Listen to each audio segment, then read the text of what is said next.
What is happening, guys? Welcome to an awesome, super special version of FPL Dave's stream. Wow, look at the state of my camera. We have. Oh wow, we've got. Oh, I didn't realize you were going to do it this quick into the stream. Yeah, I'm feeling charitable, so you can have my Twitch Prime. Thanks for having us on. Oh yeah, this is FPL_audit, or like half of him. So he's going to tell you a little bit about himself while I fix this camera because it is horrible. Yeah, hi stream. So I'm Romano, one half of FPL Audit. So we've got a Twitter page. We're two accountants who tweet FPL tips. Started to join Twitter 2 years ago, and in the last 2 seasons we finished in the top 50k every season, and Connor finished top 10k last year. That's such a good record. So from you both, you're both awesome at FPL, and you've like combined your knowledge into one awesome Twitter account. Yeah, well, it's not going particularly well this year, but yeah, but we don't need to worry about that right now. Right now, we're bigging you up. Yeah, well, I'd agree with that then. Yeah, we're very knowledgeable, and we're also very handsome. So. Oh yeah. Yeah. So that's good that you're not on screen then, because I don't want it to take away from me.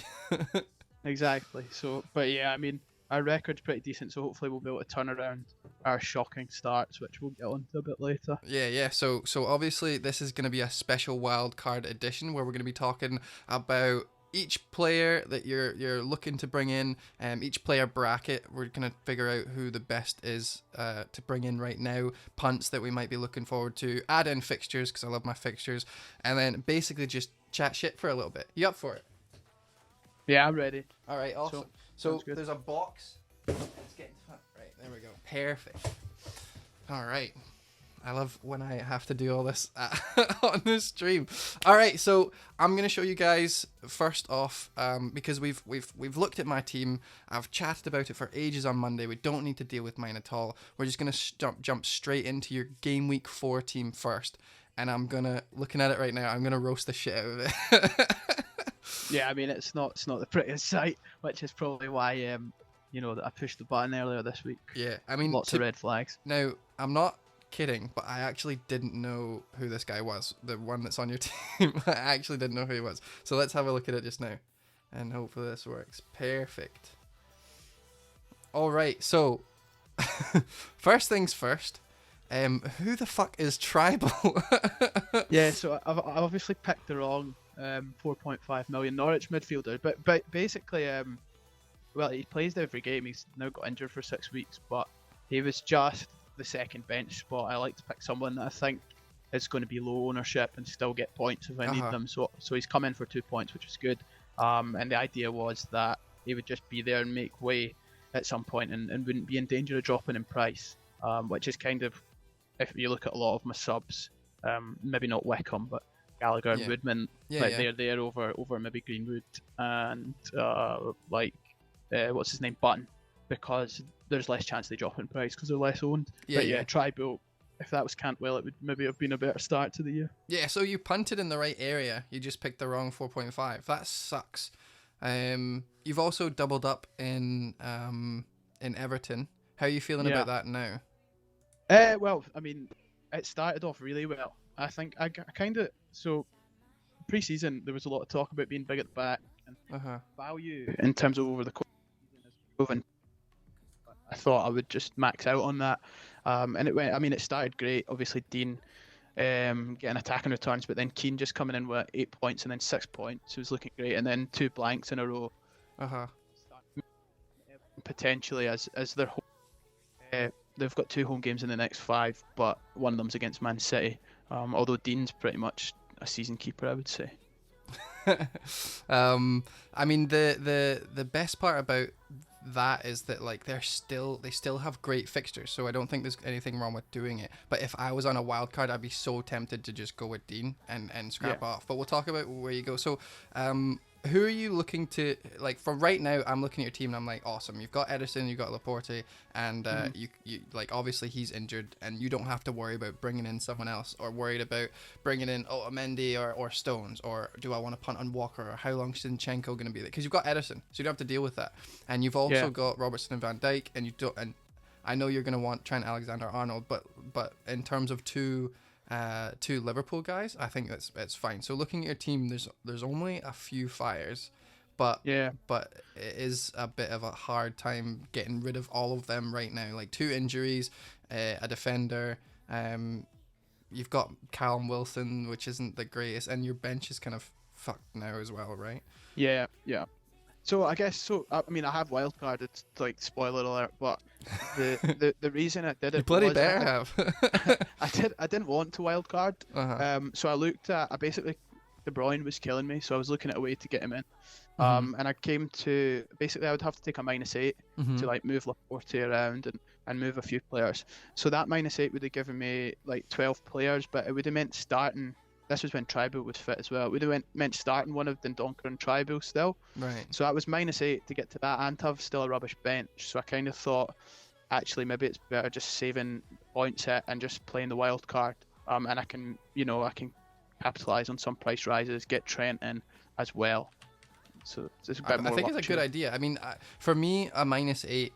To get in your players is much better than wildcarding, but when you add all that, like I have to play one of my 4.5s, none of the bench are going to be playing from there on, and there's some things that I could do elsewhere to get in front as opposed to trailing and try to firefight from now on.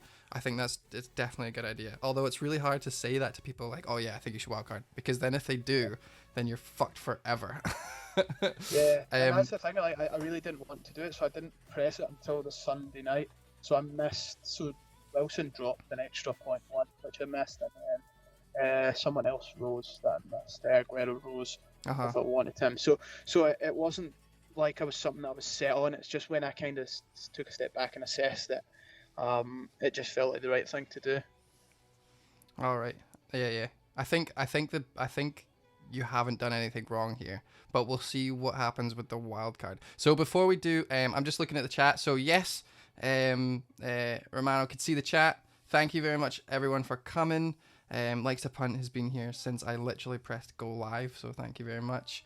The mods here, Jimmy, Jimbo, Jim Bob, thank you very much for coming. Without you, this whole stream wouldn't work. I know you tweeted me saying that you weren't going to be coming until later on, but like, you've missed barely anything. You missed me fixing around my camera as always. And yeah, we got a subscriber, which is also our first guest, so that's really awesome. So we're all cut up now. Can you give us a hint of who you want to keep? Because I think so right off the bat, double Liverpool. You can mess around with Robertson, get him Trent Alexander-Arnold now, but I think double Liverpool I would keep at least for the first. And Tribal obviously away, Laporte always away, Dean keep, Keane maybe punt on someone else, Ederson keep, and then Sterling and Salah and Mount probably keep, and everyone else. So 1, 2, 3, 4, 5, 6, 7, 8 transfers. Am I close? Yeah, I mean, I think that's pretty much most of it.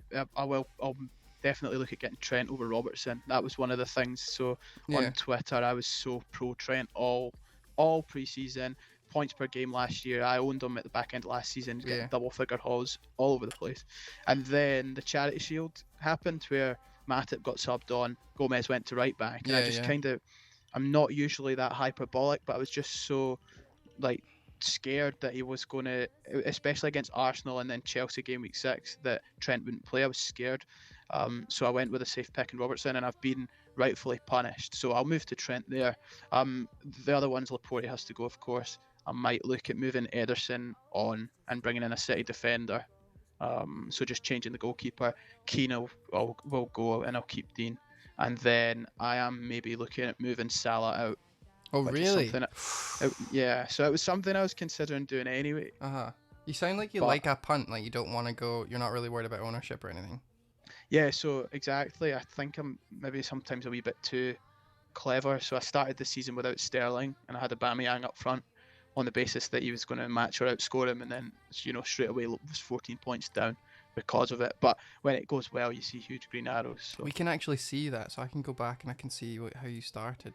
74 points are not bad, and you had the same bit. So Wow, like, your defense is the back amazing there. exactly. So on the face of it, like I've not done that well, but the defense is done okay. It's just the equivalence at striker. So Pookie getting a hat trick at the equivalent price is kind of where it's fallen down. And then obviously Fraser and Callum Wilson was something that everyone punted on. You went for Barkley, which was the first official 2019-20 trap. Oh yeah, I mean that was always going to happen, wasn't it? But yeah, he did look amazing, but so did Woods. There's a kind of same thing, right? And then Barnes, or is it just Wood? And then Barnes came in and stole the show.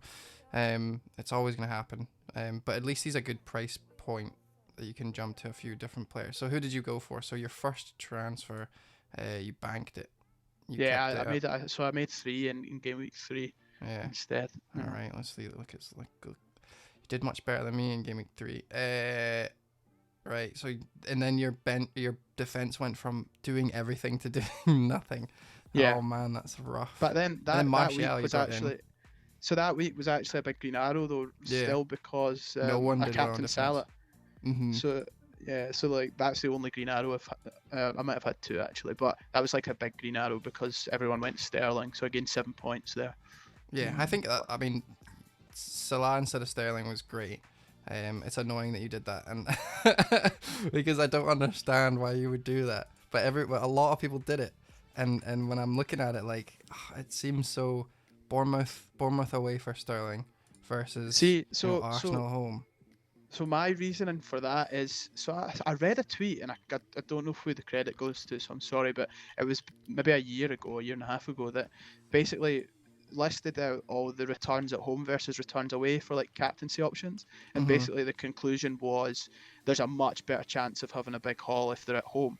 So where the fixture's not wildly worse for the home player, I'll try and captain the home player. So I captained Aubameyang game week 2 over Salah, so Burnley at home versus Southampton away, and that gained me points as well. And it's just something I try to do. That's interesting. It's generally done quite well for me, so I just fancied it. And obviously there's a bit of variance there, but he got the penalty, but it worked out. So Martial was in. You also moved. Wait, what was your 3 transfers? So Wickham came in for someone for Aubameyang. Yeah, and then you got Sterling over Mount, and then Martial for Barkley. Barkley and who was it else? Who was your last one? Fraser. Yeah, that was it. So Fraser out, and that was decent because Martial did well, and then Sterling did well. Fraser did nothing. You kept Callum Wilson for his 3rd out of 4 5s. And you captained Salah, so that's a great week for you. And then week 4 happens, and you get 46, which is really really low. Laporte's injured, Tribal's injured. Sterling didn't do much, so you captained Sterling, the same as everyone else because of the home fixture again.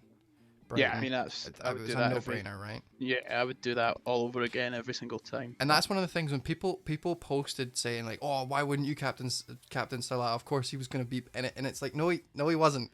Like, absolutely not. There's no way in hell that you're going to not captain Sterling at home against Brighton. It's just a shame that none of the goals went through him. That's it. Or just one or whatever. Yeah, so I did watch the game actually, and he was largely anonymous, which is slightly worrying. However, I mean, I would still make that decision again. And I've seen a lot of people feeling sorry for themselves or quite hindsighty on Twitter saying, "Oh, I've lost 21 points by basically getting it wrong every week." But I mean, there's obviously going to be variance in what they score. I still think it was mostly the right decisions that the masses went with. So I don't think you can feel too hard done by there. It never annoys me when a captain option that I've chosen does poorly when I know that I was 100% dead set. If it was a 50-50 and I picked the wrong one, I might be a little bit annoyed. But the fact that they were all it was an obvious choice and there was no one else I was even considering, it would be hard if I went Sterling and I had Aguero. That would have been difficult, but the fact that it was totally Sterling and 100% that. So anyone watching who's fucking cut up about it, don't you worry, because it was the perfect choice. Obviously perfect choice. Right, I think we'll go into your wild card now. I think. Yeah, Hmm. if you want. I Right. mean, there's a couple of drafts. Obviously, I don't know which one you want to go through first. The one that I'm most set on is Right. Let me have a look. Let me the first find one. it. Because I was trying to do the right. So your main wild card, the one that you sent me there, your Yeah, so main the one. first one I sent is like probably the one that I'll go with that I currently like. Okay. Right. Let me get that up. Hold on. Do. It's a little bit small. Hopefully that works. Let me look at. Is that okay in the stream? That's all right. Yeah, so I mean, maybe not. I can send you another screenshot if you want. I don't know why it's that small. I think we're okay. I think that's okay. We get the gist. What are you Yeah, I drinking, mean, by the way? me, I'm not drinking. Right, I I'll thought hang out here. You go get a drink. I thought I'd better say sober. I don't think Oh. I'm a bit of an unfiltered loose cannon when I've had a few. I've had a few drinks last night, so Okay, no worries. Right, your wild card. This is so different. You've got Son. yeah, You've got both Sterling and De Bruyne, so you've jumped on that. yeah. Abraham, and you've put Surge into that extra 0.1 million, which is cool with me. You've kept Mount. You're putting on Iwobi. Oh, nice. So Barnes and Abraham and no Pookie, and that's your little. I have to That's go the different. Like coming out. Well, yeah. Well, I can't be having Pookie for the Man City game straight away. But when I kind of look through those key decisions, so Iwobi will rotate in and out. So when Chelsea has Liverpool, I think Iwobi's got Sheffield United at home. So I quite fancy him in that game, and I might play him away to Bournemouth as well. So and he's only played 105 minutes, but he's had 3 goal attempts, all 3 of which were in the box, and got an expected goals of like 0.5. So and he hit the post as well against Villa. So I feel like he could really come in quite nicely. And then Son, it's just, I mean, I had Kane for a while, but I just quite fancy him. Like Spurs' fixtures are brilliant, and I don't know, he's kind of like the one punt that I want to go with. He looked okay against Arsenal. Jimmy on Twitch just said this is the kind of, this is what I expect the team to look like before the wild card. Oh dear. I think it's good. What's wrong with it? I think the problem is, of course, with Son is that he plays for Tottenham, and Tottenham aren't doing the best right now. Yeah. What do you make of that? Well, I think now that the window's closed, Eriksen will be back in the team. Son and Kane up top. I think it's a recipe for success. So when you look at the fixtures, which are on, I've got that add-in for Chrome, so it shows you them there. Bam. They've got like insane fixtures. You'd expect them. Like I think he can probably match the City attackers almost. So we'll take Liverpool out of it. So in the next 5 game weeks, they're third on my preferred fixture tracker. If you can see on the stream there. Exactly. That's pretty banging. So Crystal Palace home should be a gooder. Crystal Palace have only looked good at home. Leicester's a bit more difficult, but then after that, Southampton, Brighton, and Watford. Yeah, and the key thing there as well is game week 7. So obviously I've gone without Salah, and City have Everton away in that week, which is pretty tough. So if Son's form's looking okay, he's a potential captain. Is something that I would look into. Oh, really? So I quite like. Yeah. So if he's looking good, I'll probably captain him that week. So that's kind of another reason to have him. So yeah. So Liverpool are playing Man United, and then Man City are playing Crystal Palace away. Game week 9. Yeah. And Yeah, then no, but game Spurs week 7 is the one I think where they've got Everton away, City. Oh yeah. So Everton like away. I don't really fancy Sterling. I might captain him still, but if Son's looking good for Southampton at home, that just seems a no-brainer. And Liverpool have Sheffield United away. You're not worried about that. That's going to be obviously before that right now. That's going to be Salah captained by most people. Yep. Yeah, I am worried about it, and Yes, I am, David. him. Yeah, like he's got Newcastle this week as well, but I think over the next, if you look, maybe 8 games, I think up to game week 12 their fixtures aren't great, so I guess I'm taking a risk. But yeah, that's a huge. I mean, it's one of the biggest risks. It's not going to Liverpool midfielder at all. I was expecting like I was expecting at least Mane or something, but so let me go through. Tom said that Son's been trying so hard, it's been detrimental for his team, and Kane having to play a deeper lying position. Plus, Eriksen's their only creative midfielder. It seems like a perfect storm. That's like taking into consideration every game before Eriksen has really like, and Son have kind of cemented themselves into the team, and also they've been kind of woeful at the back because of obvious injuries and stuff. Yeah, I mean, they've been. I think Pochettino's just apparently he's made up with Daniel Levy now, and I think they will come again after the break. Son was obviously suspended for the first 2 games, but he's had 8 goal attempts, 3 in the box, but not a lot of expected goals. So I mean, he's shooting a lot when he can, even from outside the box, and like that's the kind of selfishness that you want. So I just fancy him, and he's done well for myself and Connor, who I run the account with in the past. So it's just someone that's hard to look past when you've got a chance on Wildcard to get him in. I think it's interesting because there was someone who asked me Pep or Son, and my first instinct was, well, Pep has better fixtures, or Pepe, or I don't know how you pronounce his name. Yeah, I'd say Pepe, but but now looking at that and listening to the like, he has been working like shooting and everything a lot more, and I haven't really looked into the stats, but that's something that we'll need to look into. Yeah, I'm sure Pepe, to be fair, had some ridiculous like 0.5 expected goals in the derby as well. Like I think he does look good. It's just Emery's a troll. Like I've owned Aubameyang and captained him so many times last year. Oh yeah, definitely. And 1-pointers, 2-pointers on the bench half of the time. To be fair, Son gets rotated sometimes, but I just feel safer with him. I've not really considered Pepe. By considering that Son's one of their brightest players, I'm almost confident that he won't get benched unless, because he's such a hard worker. Like it's hard to watch their team and see the amount of like, I can't be arsed running that some of them do, and then to have then Son be there and like he doesn't stop. He's like a workhorse. Like it's mental. So let's go through. Son won't be benched in my opinion, says Raw, and Paulie's like hoping for a 15-pointer by Son versus Palace. Yeah, that'd be good. Palace away is terrible. Like Palace are doing so bad, but they're doing so well in the league. It's such a weird thing to see. And that's. Sorry, go for it. Sorry, I was going to say like people were saying after the first game of the season that Hodgson needs to go, or the first couple of games, and now they're in like the top 4 or something. It's crazy. I think they are one of the worst non-promoted teams in the league, and however they don't tend to ship loads of goals, so we'll see how it goes. But yeah, I'd take a 15-pointer in the first week. Yeah, and that'd be amazing because it would shut everyone up. Because people are going to look at this and go, what the fuck are you thinking? You have no Salah and you have no have no Mane.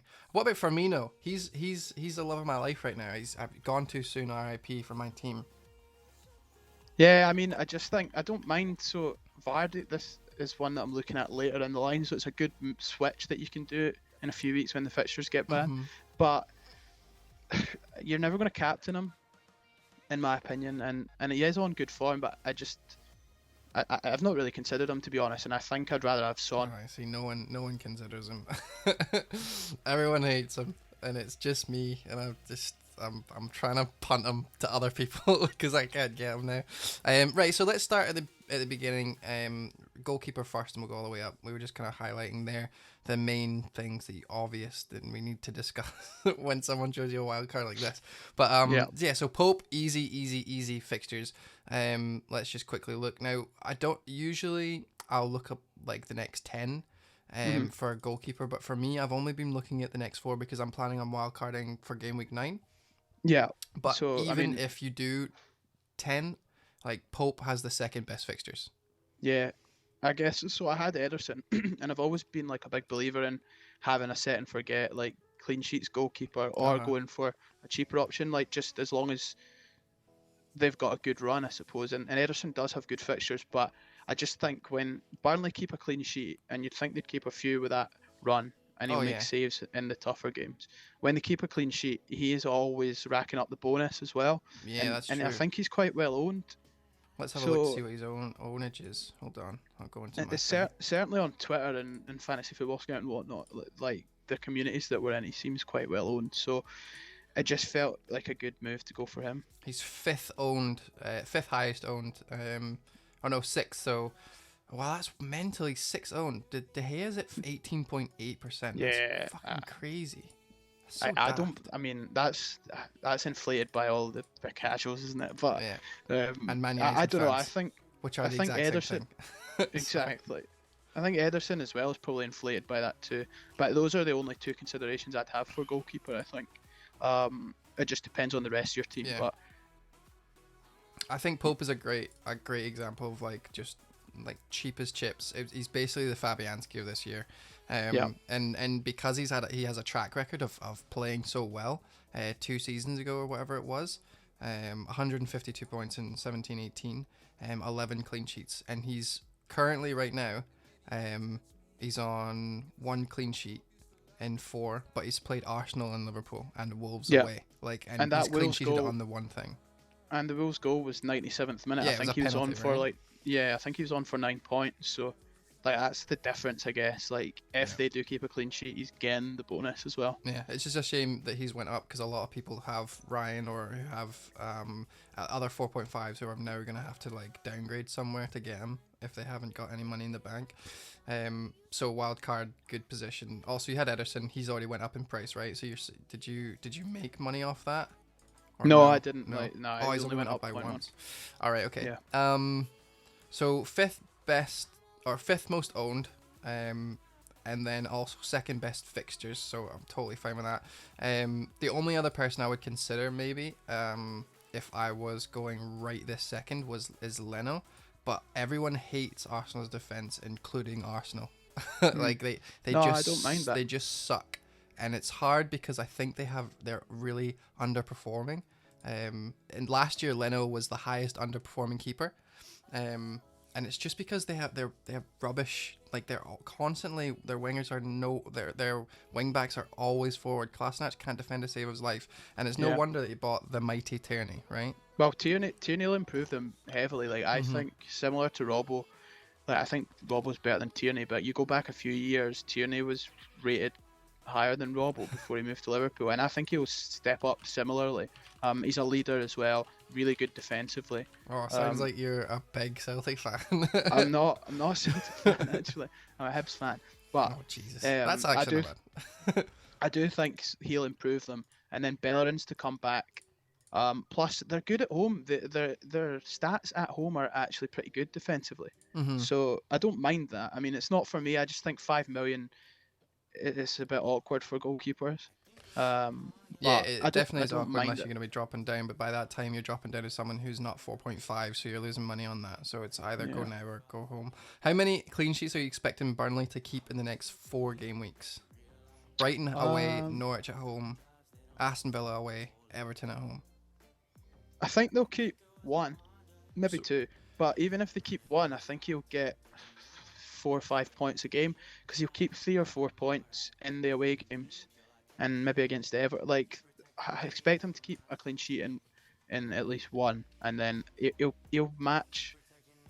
He only needs to get half the amount of clean sheets that Ederson does because of the bonus and the saves, I would say. So that's kind of my argument for going for him. Oh no! They hate it in the chat. They absolutely hate Leno. If they get 3 clean sheets in the next 6, you'll sub. Why are you not subbed already? Screenshot that. Screenshot that. Has. Send them it. Remind me, Jim. Can you sort that out? So 6 game weeks from now, right? So they've got Watford, Aston Villa, Man United, Bournemouth, Sheffield, Crystal Palace. I don't even think they'd keep 3. Right, Crystal Palace at home, so I think that's okay. Aston Villa at home, maybe. Watford away. I don't think they'll get. I think Watford are absolutely shite, but I mean Watford away. I can't believe that Gracia's not been sacked. Actually, I'm really surprised by that. Right, what are they? They're last, right? They have 1 point and 4. That's mental. And they got fucked by Brighton 3-0 at the start, and Murray didn't get nothing from that. I was raging. Was it them? I didn't even. Yeah, that's right. I was like, that's not true, is it? But it is right. Yeah. You don't expect it. I forgot that. Yeah, I mean, I didn't forget because I seen the score before I watched the game, and I was like, I can't believe Murray didn't get any of those points. Even Mapai, or however you say his name, comes in. Yeah, the two strikers got subbed on and both scored. I know, it's raging. But I made it was kind of like you in your Norwich punt, and you just made the wrong one. Yeah, well, so I did actually have Glenn Murray for like 20 minutes pre-season, and then I was quickly talked out of it. Like, you've lost your mind. But I was just like, he's on penalties, VAR, their fixtures are good, and then I was He's talked my out of it. Barkley. Thank God. He's my Barkley. Yeah, I mean, you know those punts are going to fail when you do it, but it's the hope that kills you, isn't it? So I think Watford away, I have to put my money where my mouth is with De La Feu, and I think they're just going to blank. So I think that's 1 clean sheet. Aston Villa maybe's 2. Man United, no. Bournemouth, I don't know. Sheffield United away, difficult as well. See, that I think because the trend right now is like, oh yeah, everyone should put 5 at the back, everyone should go heavy. But then we've had such a horrible time with clean sheets unless you're doubling up. So it's hard. It's hard to say that Arsenal are going to do well, but I mean, the fixtures are so there. All right, so let's move on, because everyone hates me and I keep talking about defenders from Arsenal.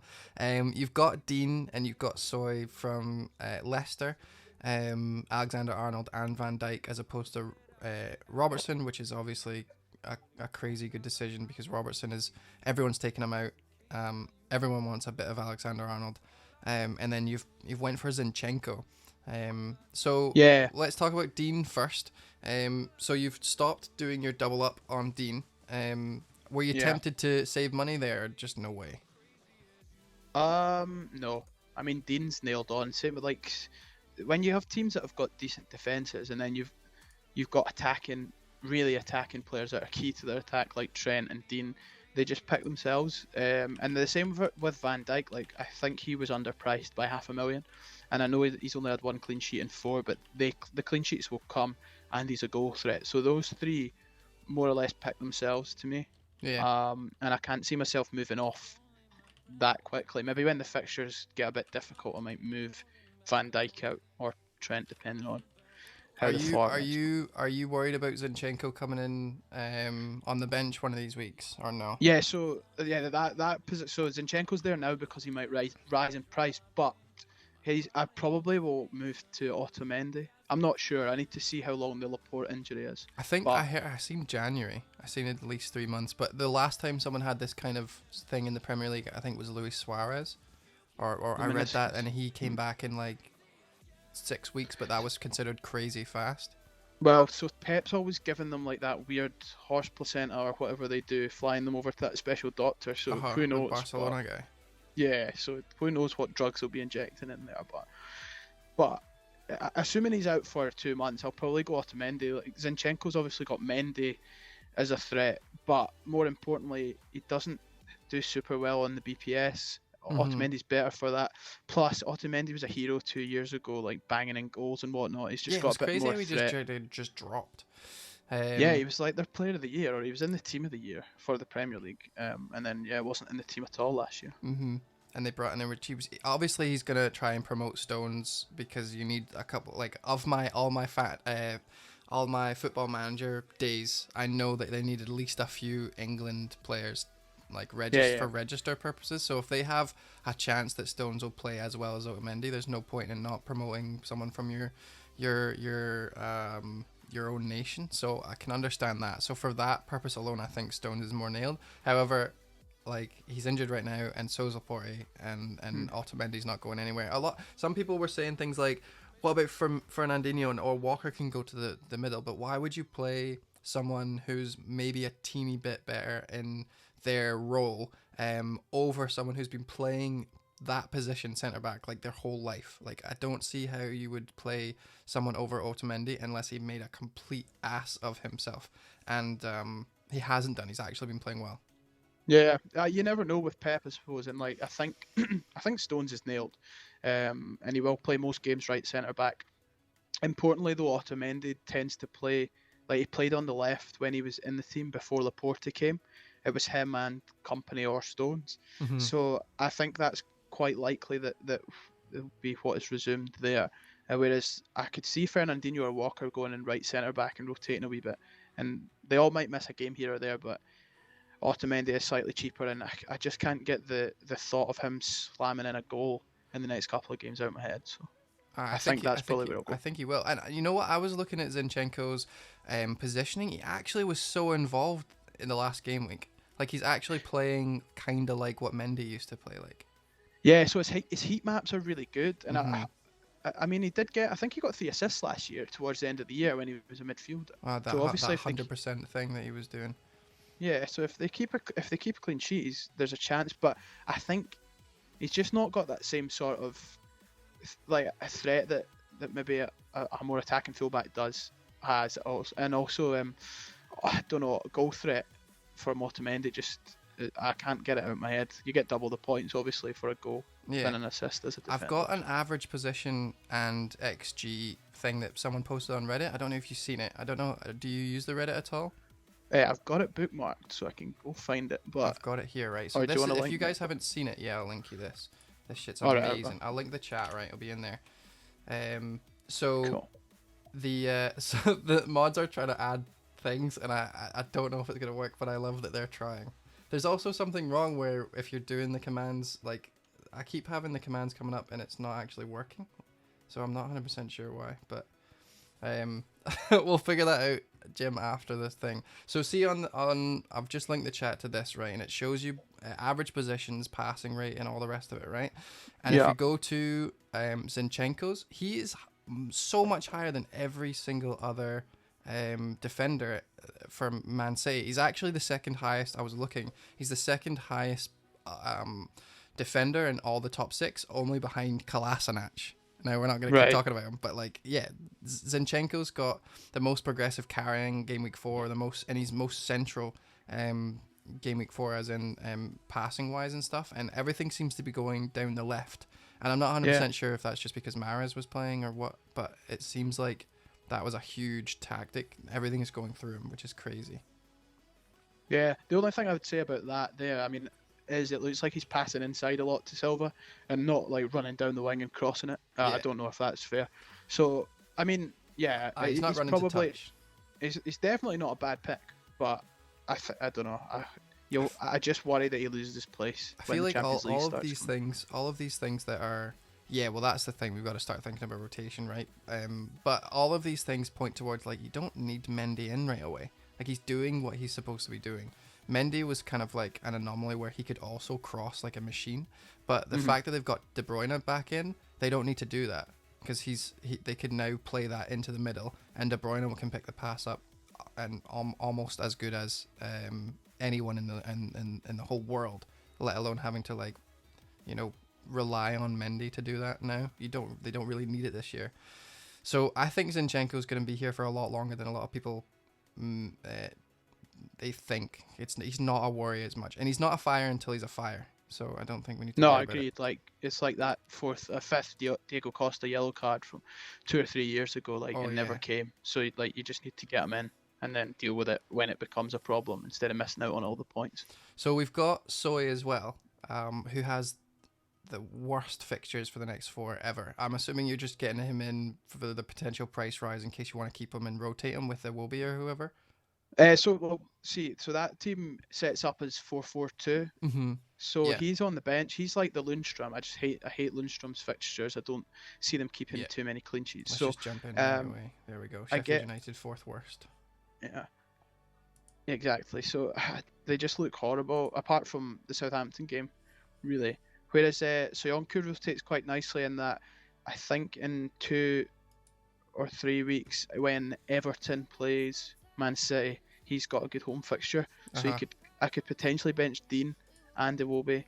I don't know if I would do that, but it's something that can be looked at. And then later, I think Leicester's got the second best expected goals against so far, and their fixtures turn really good soon. So we will want Leicester defenders in 3 or 4 weeks. So I may as well get one in now. Definitely. There's something to be said like for if you're on Wildcard right now, the best thing to do is to have everyone kind of like spread out enough that you're future proofing yourself as well, because there's no point in wildcarding now and then having to change your team drastically by game week 9 when all the fixtures change. Because if we move the fixture thing that I like looking at, and I'll link you this later if you don't use it because it's fantastic. But I'm a member on Scout, so I usually use that. Oh yeah, that works as well. I'm trying to get the stream to pay for my membership for Scout. So shout out to everyone who's subbed. As soon as I get that money, I'm gonna get a membership to Scout. And when I say that, people go, "Oh, but don't you write for Scout?" But I'm not gonna be like, "Yeah." Oh, surely they're hooking you up. No, surely that's no, terrible. but I don't want to ask them. That seems so shit of me to do. That's shocking. That we'll have to tag them. Get this boy a membership. Right. Leicester, game week 9, third best fixtures. You can play him so many times there. And if we if we take the Man City game week 18 away, they're top for fixtures game week 9 onwards. Yeah, so I can see myself. Kind of one of the things I have in my head is Soyuncu will move to being a starter at some point, and he'll also be able to maybe downgrade either Zinchenko when he becomes a problem, or one of the Liverpool defenders, and move them on to maybe like Chilwell or Ricardo when the fixtures turn, and then I can look at improving in the attacking parts of the pitch, using the money up there. So that's kind of one of the plans I have, because I do think Leicester will keep a lot of clean sheets, plus their defenders can get attacking points, fullbacks especially. That's actually really clever. I never considered that. Right. I'm looking at Alexander-Arnold and Van Dijk. I don't think we need to chat through them. That's fairly standard. Yeah. Newcastle next, decent fixtures. You can obviously downgrade to from Van Dijk to whoever you want. If Mendy comes back, then that's a ticket in there, and blah blah blah. So that's fine. Right. So talk me through Iwobi. Obviously, he's been doing well. He's going to start. But are you worried that there's so many other better players around that price that you could jump to? Yeah, well, that's kind of why he's there. So he's the 12th man, so he won't play every week. And I guess so at that price, I like Iwobi, I like Dan James, I like Goodmanson, I like McNeil. So there's 4 or 5 players at 6 million who I can move to if they start banging. And also Iwobi has, when Chelsea are playing Liverpool, I don't really want to have the double defence against the double attack, so I'll bench Mount or Abraham, and I can play Iwobi home to Sheffield United, which is as good a fixture as you'll get. Plus, it just gives me flexibility, I suppose, to move him on. Yeah, and because you're playing a 4-4-2, you're not dedicated to playing him all the time. Which obviously, but I think he's good enough to do that. I think his stats are really good. So like I was saying earlier, he hit the post. He's had 3 goal attempts in 105 minutes all inside the box, 0.5 xG. I think he could be a really good differential. But having money on my bench like him is something that's new to me, and I'm just trying something, I guess, to play the fixtures a bit better and give me more flexibility because I'm wildcarding so early. I'm having a look just now. I'm looking at that thingy. I'll move it onto the screen. So I will be when did they play? They played Sunday, right? So it's going to be well below. Yeah. Super below. Iwobi was just behind Richarlison, Sigurdsson, and Keane in the heat map, but we obviously seen that him and Dean were hooking up so well, and Iwobi's obviously just starting to learn what's happening and getting into the game and blah blah blah. But also thing to note is that all of those attackers that are on the screen just now are all really high up. That's not usual for the teams to be so high. If we look up more, they're higher than Liverpool are, so they're playing super attacking that game, which kind of also reaffirmed by the fact that Wolves scored 2 goals, which they shouldn't have done. But Traore, look at that. That's the reason why, because Dean was so high up and Traore was so high up, and it was just too difficult for them to deal with at the same time. But I think Everton have looked at their fixtures. They've looked at how they've done. They went, right, we need goals, and they've just went for it. And I think it's a great time to bring in Keane or Iwobi or Richarlison, whoever. I don't think you can go wrong, especially if you've got the point where you can just play him as your 12th man. So it's a fucking good shout, and it's your only real big punt. Yeah, and he's 5.9 million. I think that is quite low for an Everton attacker that has genuine goal threat. I saw something in his expected goal involvement, or it might be an actual goal involvement, was something like 0.4 per game across his career. So if he was getting minutes, obviously 90 minutes a game, he would have really good FPL returns. So I think he could be. It is a punt, but he could work out quite nicely. So we've got a few questions from the chat. So Paulie says that he would be thinking about going Soy to I can't pronounce his name, the Burnley defender. Tarkowski, yeah. But you've got Pope in there, so I think it doesn't make sense for you to double up there. Yeah, also I can't play 13 players, so someone has to sit on the bench. Yeah, and you don't want to sit Tark when you've got when he's got good fixtures. You would need to bench one of the other defenders. So I think Soy just now on your bench is okay. But if you were forced to have to play Soy, then and you didn't have Pope, then Tarkowski coming in is absolutely fine. Tips, how's it going, buddy? I don't know if I've said hello, but you were on screen for ages, and I know you were freaking out about that. You said that as a Chelsea fan, I'm not sure on Mount and Abraham. Have you thought on changing one, maybe Mount to James? What's your thoughts on that? Yeah, so, well, like I was saying, I listed off those 6 million mids, and James does look good. I don't think I'll move off of Mount because his expected goals and his goal attempt stats are really good. So I can't really move off of him now, but the option is to do that in the future, obviously. Having 2 6 million mids, I can go to maybe James or Goodmanson, McNeil, who've all got really decent stats. I mean, something like, so Goodmanson missed the game, but he's had 3 goal attempts, 7 chances created, and McNeil's had 7 goal attempts, 4 chances created in what's relatively tough fixtures. So I quite fancy one of those if they start to get on form. And then James has had 11 goal attempts, 9 in the box, which is insane. I'm just going to look at the players real quick to see who else is there if we're missing anyone. So you're using Scout just now, right, to look at all those guys? And they've got all their expected stuff? Yes. Yeah, I use the comparison tool on there quite a lot. Which is good. I'm not sponsored Sponsor by the stream. Sponsor me. I would love that. It's like G Fuel. Sponsor the stream. Okay, so in that price bracket around 6 million, right? Let's do that. I'll just do 6.5 and I'll scroll down. Yeah, Lanzini's another one if you're going up to 6.5 that's got some decent stats too. Although I like Anderson better than him. He's a bit more. Yeah, Anderson for right now. Lanzini was great for the first few weeks and we were banging on about him in the stream for ages. But there was an amazing post by someone on Reddit that suggested that every single team that Anderson's facing for the next 4 game weeks all have really, really shit right backs. Right backs, interesting. And the really, really rubbish, like from conceding crosses from that point. And then we watched, and I was like, oh, that's really good. And I bookmarked that. And then we watched Anderson absolutely destroy that team, like just do so well. Norwich were nowhere near good enough to hold him back, and he just ran the show. And I don't know if he got any points, maybe he got an assist. No, he didn't. He didn't? No, I'm sure he blanked. But he played so well. So if I had brought him in, I wouldn't have been an issue at all. It'd be like Sterling blank, and I'd be like, I don't care. He played so well. James obviously is like the shining turd in a turd team, and obviously loads of people are gonna hate on that, but I don't think Man United look good at all.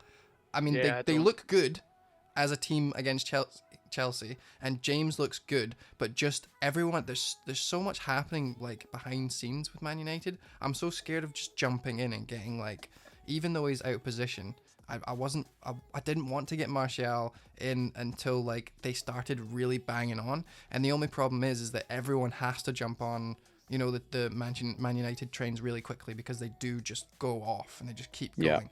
But James, looking back, or if you watch the game back and just like watch him and only him, or go on YouTube and find like one of his highlight videos for the last game, he was fantastic. He was the highest in the heat maps.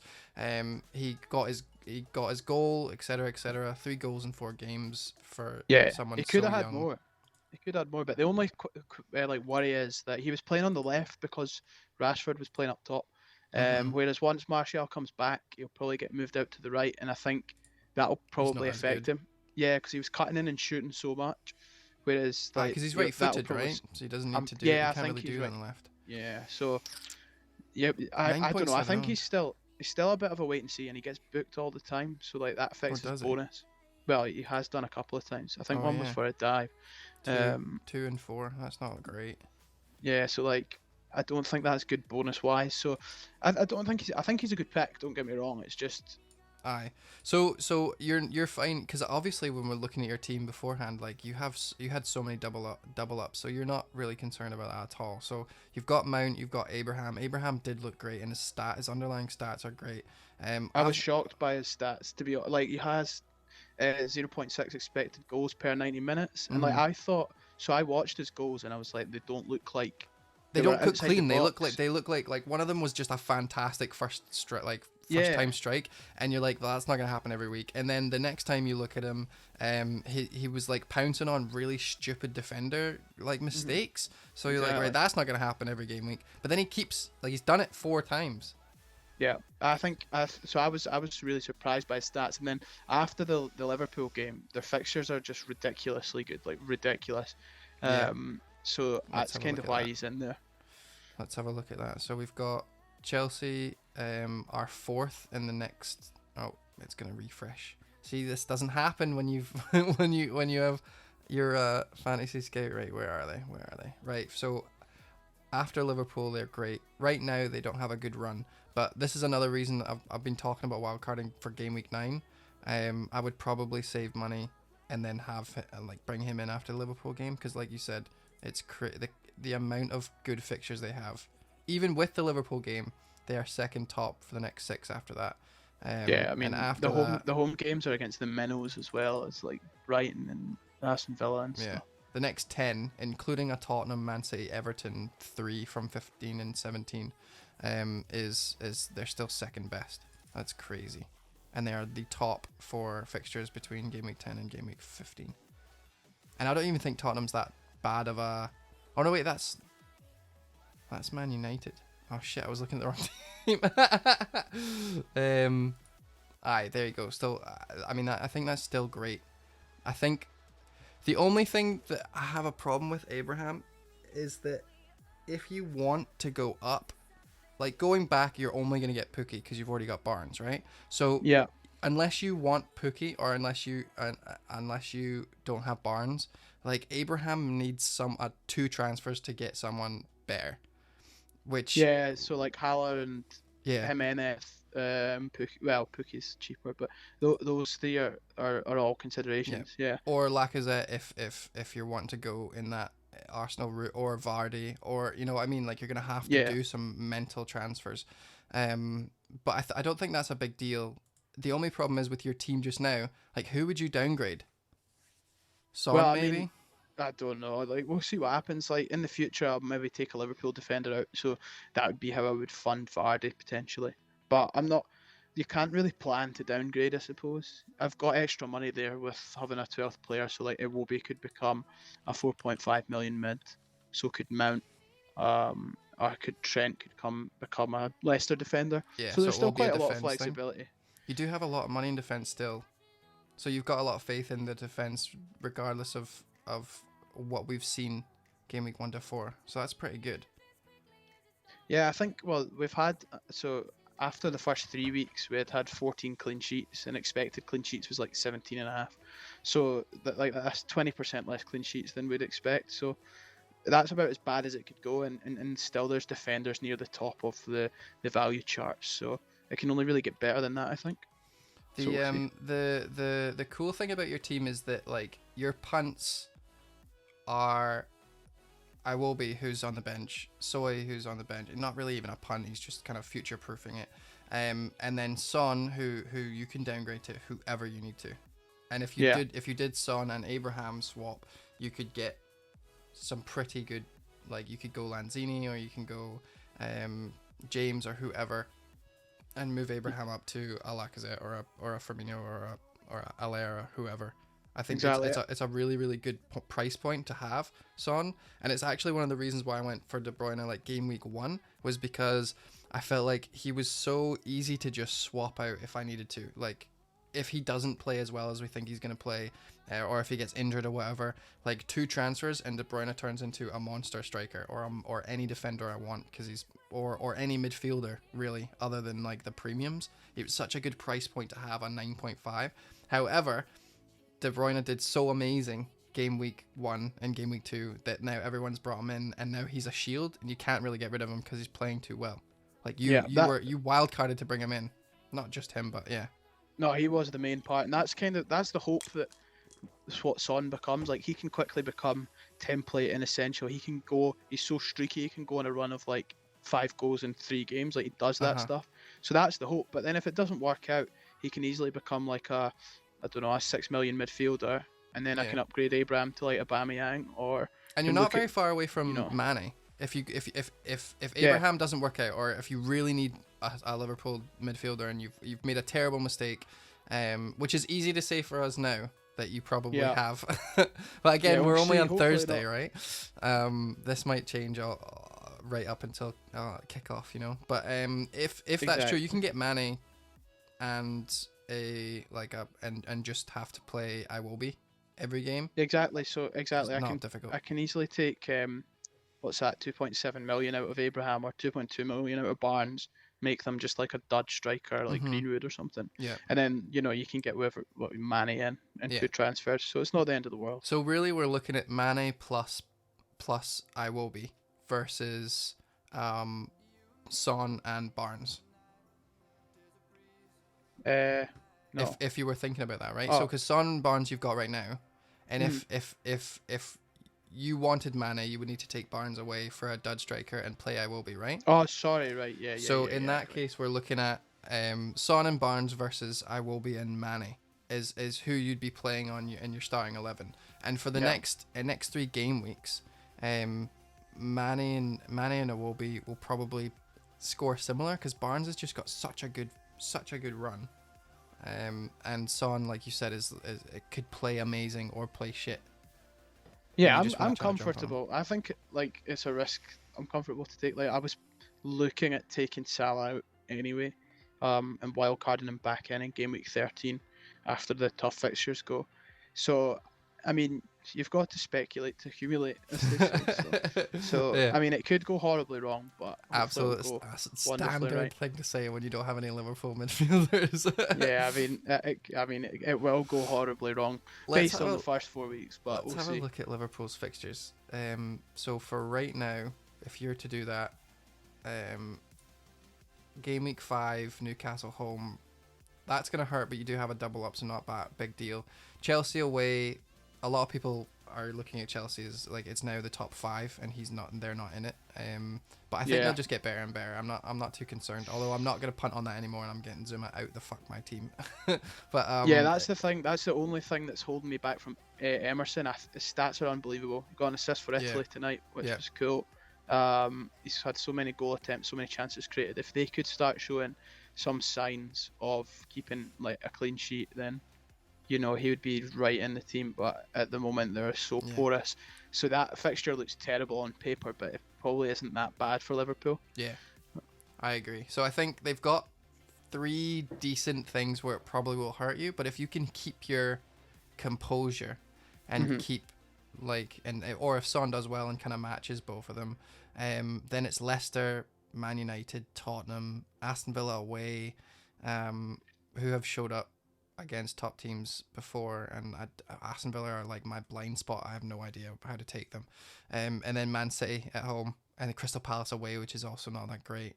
And only by game week 14 we'll probably all have a completely different team. So I don't hate it. I don't like it. I wouldn't do it, but I love that you're going to do it, and I'm going to monitor the shit out of that. Well, I did similar. So last year, like I was saying to you before, I was in the top 1,000 really early on, and it's because I got Sterling in and got rid of Aguero, which was a huge risk, and started captaining Sterling.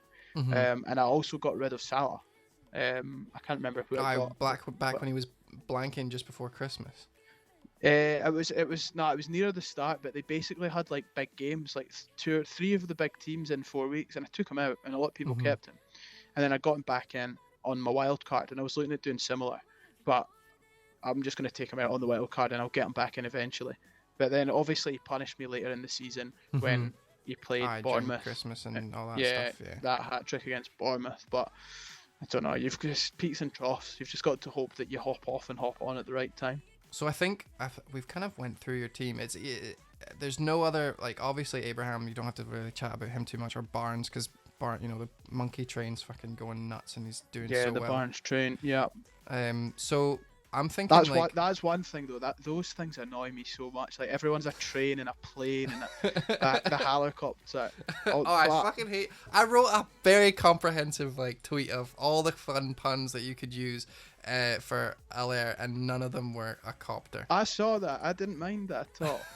But the only thing is, I've said this a lot in my head. So Heung-min Son's initials are HMS. So I'm hoping that I'm boarding the HMS goals. Boat, yeah. The HMS goals. That's what's happening. He's going to score shitloads. That's the plan. There you go. But I like that. Tweet that. I'll retweet that shit. That's funny. Assuming I still have him.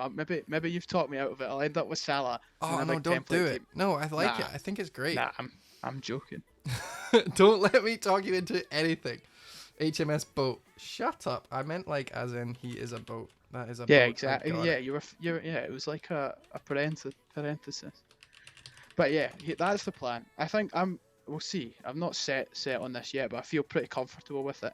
I would love like a big like Sterling injury or something. No offense to Sterling, but just to shake things up. But so who are we captaining then? So right now, Manchester City have like fantastic fixtures for like the next couple of games. So I'm assuming that it's gonna be Sterling for quite a bit. Yeah, so basically perma captain Sterling and then maybe Son in that game against Everton. That's the only thing. The only thing we've not touched on actually is Sterling via Aguero. If I can just give a bit for a second. So like I wasn't really considering Aguero, and I tweeted out a poll earlier today. Like who would you pick, Sterling or Aguero? It's had like 600 votes. 73% of people said Sterling, and I'm thinking, yeah, that makes sense. Gets an extra point for a goal. And a clean sheet, right? So yeah, it makes sense. But then I looked into the stats, and in the last two games, so I think they've both played more or less 90 minutes. Aguero certainly did. Last two games, Aguero's had 9 goal attempts, and Sterling's only had 2, which is pretty worrying. Yeah. And if you watched the Brighton game as well, like he was anonymous. But having said that, their XG over the last 2 is the same. It's both 1.3. So that suggests that, I don't know, Aguero's maybe, finishing exceptionally well, and Sterling's could have maybe got some more returns. So I think I'm comfortable with just having Sterling, but Aguero is certainly tempting me. Like I could easily just do Surridge to Aguero and Sterling to a 4.5 midfielder, I think, or a 4.4. Well, so, I think Aguero's a little bit more expensive than Sterling, right? Or a little bit cheaper, rather? Well, he's 12. I've got 12.1 is right, okay. Is what I think they're both the same in terms of the selling value. Back. Yeah, I think I would maybe have to go a 4.4 like Lansbury or something. But okay, you've got exactly 0. Yeah, it would just be a dud though. Okay, so in my head, if I was wildcarding right now, I would try to see if there was a possible way to just ditch Zinchenko and go Sterling, De Bruyne, and Aguero.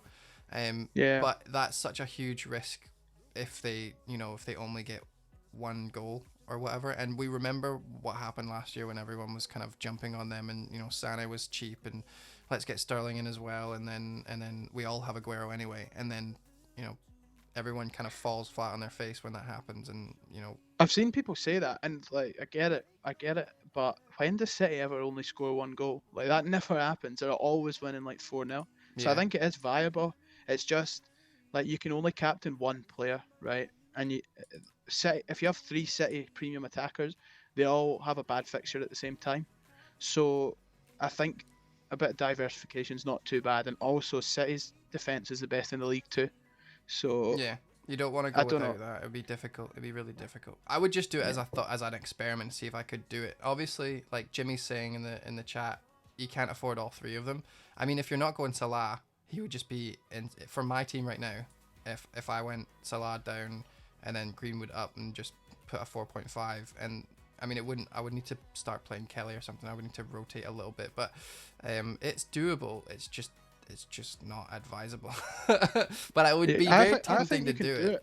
You could do it. Like I could, even in my team, I think I could put Son to a 4.5, downgrade Zinchenko, and play Iwobi every week, and then upgrade Surridge. And I think that would probably be I don't know if that's right, but anyway, like it could happen. It's just like I think you lose a bit of balance. Yeah, and also you're having to pick between Sterling and Aguero for captaining it, and that's you just making the game difficult for yourself. A lot of people, when they ask me things like, would you consider doing a Pope Heaton double up or whatever, or I want Salah and Mane. My thought is always, what if you get that captaincy wrong? You're fucked. Like that's the shit that annoys me the most about the game, is having to do a 50-50 with who I'm like keeping on the bench or if I'm captaining one or the other. It's just you're making the game more difficult because you're giving yourself more chance of messing up. Yeah, you just have to commit, I guess, to saying, right, I'm only captaining Aguero or Sterling. But it's easier said than done. And like if you're off the back, like this week, everyone would probably Sterling. Yeah.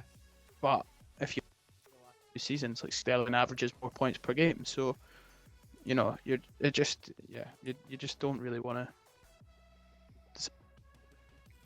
Yeah, I don't think you don't want to double up and commit. I think we're right. Okay, so let's move on to captaincy selection for everyone else that has, or rather, I want to see where you could potentially be punished for this, because that's when I'm wildcarding or I was making my game week 1 team. It was like, right, where are my obvious potential fires, and fires to me also include like not having Pookie right now is a fire for you. Not necessarily for the next game, and you can downgrade Abraham to Pookie, no worries. If he does start scoring more hat tricks and stuff, so that's not a huge fire for you. It's just one transfer.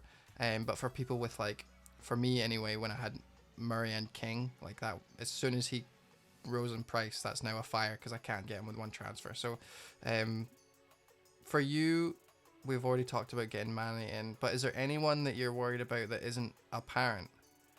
Well, in terms of so obviously loads of players can score points, but it only really matters if they're well owned. So yeah, Salah definitely, especially over the next 3, that could hurt. And same goes for Mane. Not having a Liverpool attacker is huge.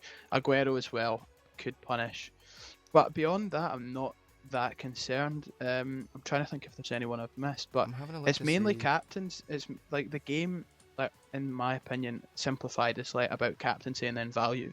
So if you can pick the right captains and then spread value around, you should be fine. Yeah. So I think Salah will be a decent captain option this week, and then in 2 weeks' time, especially, he'll probably be the most captain player away to Sheffield United. So that's the biggest worry that week. But I think this week most people will captain a City player, and they probably will score the most or more than Liverpool at home to Newcastle, I think. So I don't know. There's always risk, but I'm not super worried about it. Hopefully, I'll make up the points elsewhere. The funny thing is that Sterling is over nearly double the percentage owned as Aguero.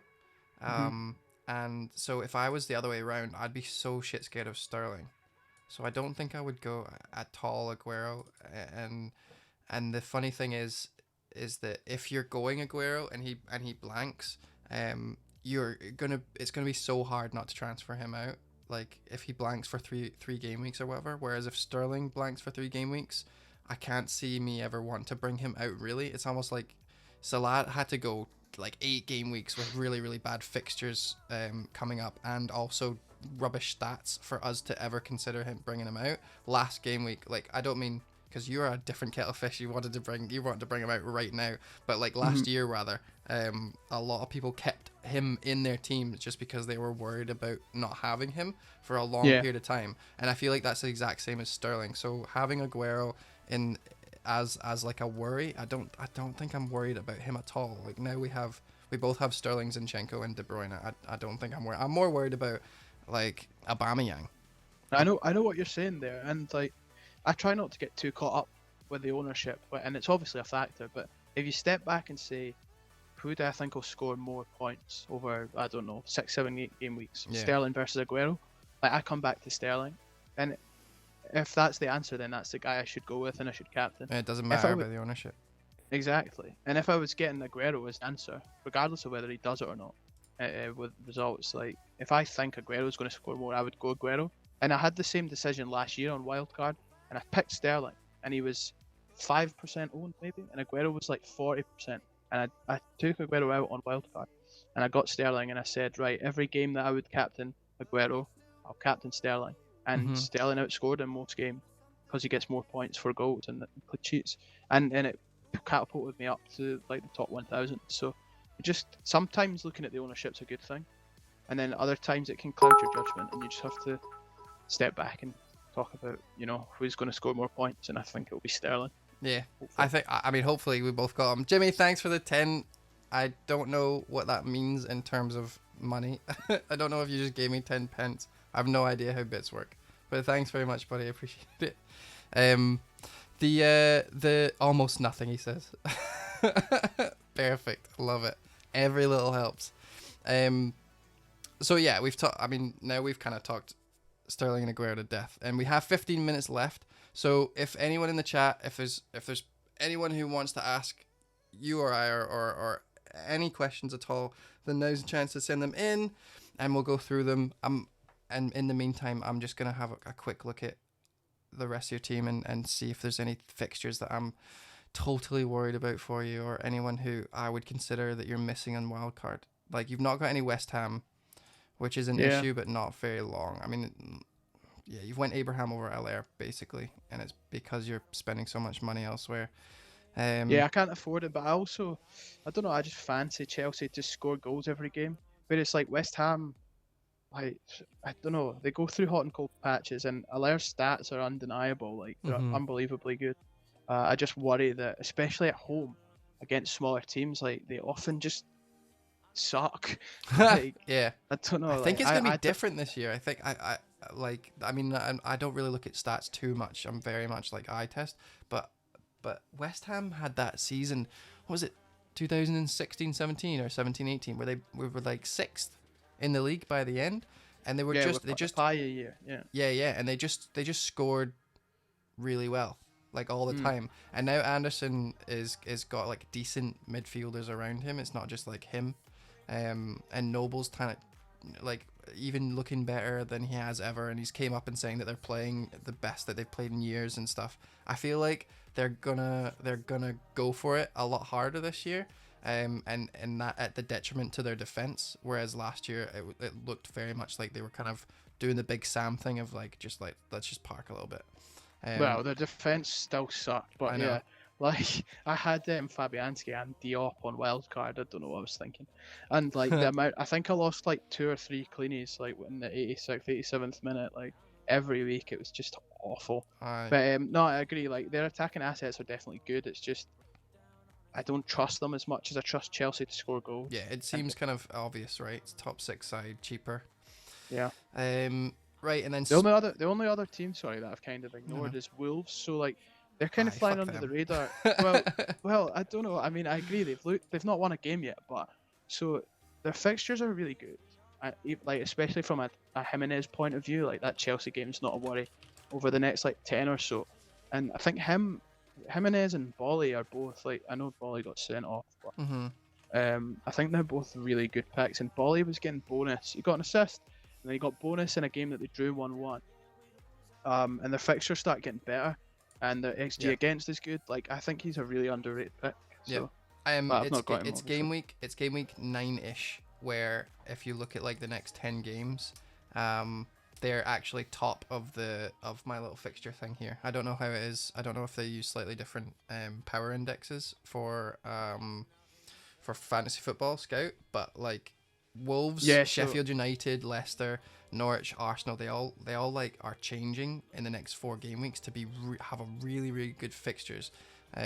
So I'm like totally not thinking about bringing any Wolves players in until then. Do you think so? I mean, I kind of agree. I mean, the fixtures get unbelievable, and that was kind of why I wanted the game week 13 wild card, because Liverpool's turned good, and like you can see 12-13 time Wolves are really good as well, like from that stretch. Yeah. I'm gonna look at it right now. I think even over the next like 3 or 4 games, what is it? Chelsea at home, I can see Jimenez returning. Then Palace away, they won 2-0 there last season, I think.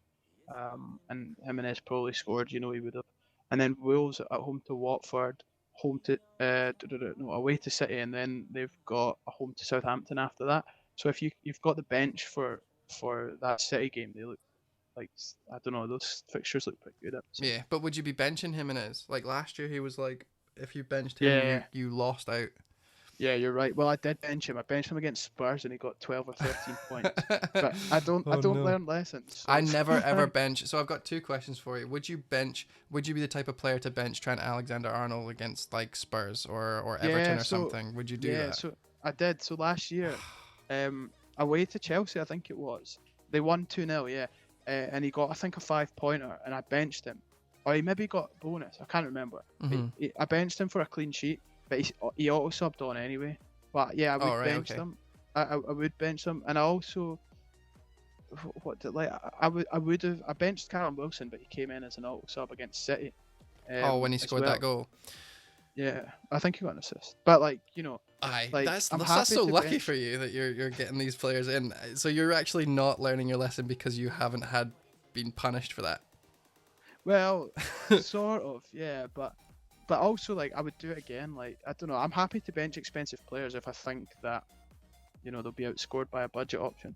Yeah, I'm the exact opposite. I think like a lot of players were a lot of managers were benching Robertson last year against City or something, or not City, maybe it was I might think about it, and I was just United, like, no, I'm just gonna keep City, him on or something. I'm just gonna leave him, and if he doesn't get any, like, it's not a huge deal because I'm not expecting it anyway.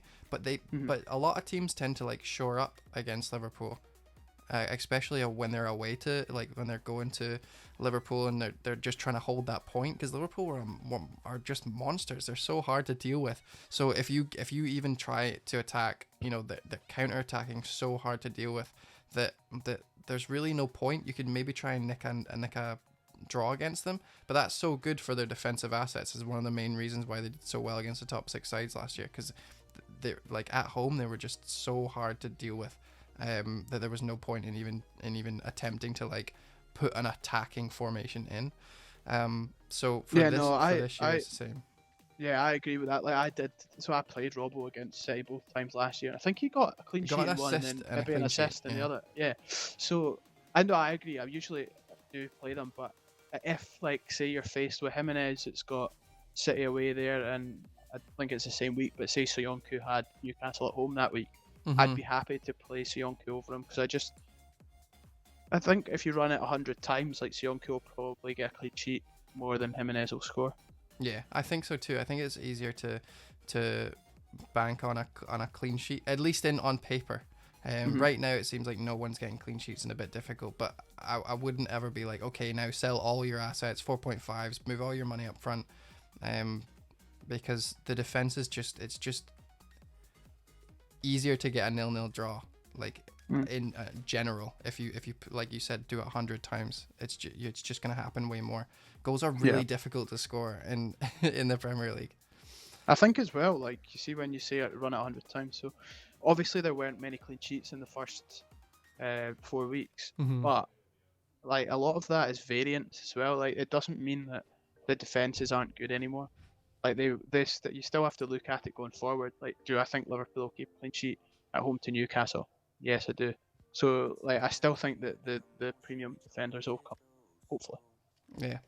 I was gonna ask another question, but I've actually forgotten what it was. It was something like, are you worried about having Arsenal, not having no Arsenal? Is it tempting to bring in one of them? I know you had Aubameyang already and kind of moved them on. Yeah, I've got a love affair with Oba, so like I would. The problem with Oba is for 11 million you want to be able to captain that player. Yeah. And I know I've captained him this season already, but at home to the weaker teams he's just so inconsistent, and it's a bit like what Kane's become. Yeah, it's like he'll get a 5-pointer or he'll get a 1-pointer, like, and then he'll score big against the big teams, and it's and you're not going to captain him against Manchester United, and he might do well, and etc. etc. Exactly. So, like, you want to be like confident in captaining them, and if you're not going to, then there's better value players. So that's kind of where I'm at with Oba until he starts showing better form. Like, the fixtures are undeniable; they're brilliant. So. Well, I can't wait to see how your wildcard team fares between now and Friday. When is the deadline next week? Is it Friday or Saturday? I don't even like. It's a Saturday. No, Saturday. That's game week 9. It's Saturday morning. Liverpool, Newcastle. So hopefully the cliche about early First kickoffs. thing. So if they blank your I'm ball sure in for the rest of Salah the will week. just score a hat trick, and then I'll just be crying for the rest of the weekend. Awesome. Well, thank you so much for coming on, buddy. I appreciate you. Our first ever guest and our Cheers, fifth mate. ever sub. We've talked Well, to death thanks in for your having team. me. Yeah. Thank you so much for coming on. I hope that you enjoyed yourself. Oh, I did. I'm keen to do it again at some point. I'd love to have both of you on. You are one half of your thing, and then we could just have like a drunken stream, and I can get that like Scottish That's a good drunken passion off you. That's a great idea. I will have to get the audio sorted, but the two of us could get together and then do something or whatever. But Yeah. it's a shame you didn't have Ballsy on, because he would have made me look good, because he's about 500k lower than me at the moment. So we're toiling away. But hopefully it'll be better news next time. Well, thanks very much, buddy. And cheers, everyone, for coming out. That's a stream. I appreciate every single one of you jumped in, because obviously it's Thursday, and who the hell wants to talk about FPL? But this will go up on YouTube, buddy, and you can tweet it to your heart content. And yeah, so thank you very much, and we'll see you all streaming Monday. Bye. Cool. Thank you. Bye.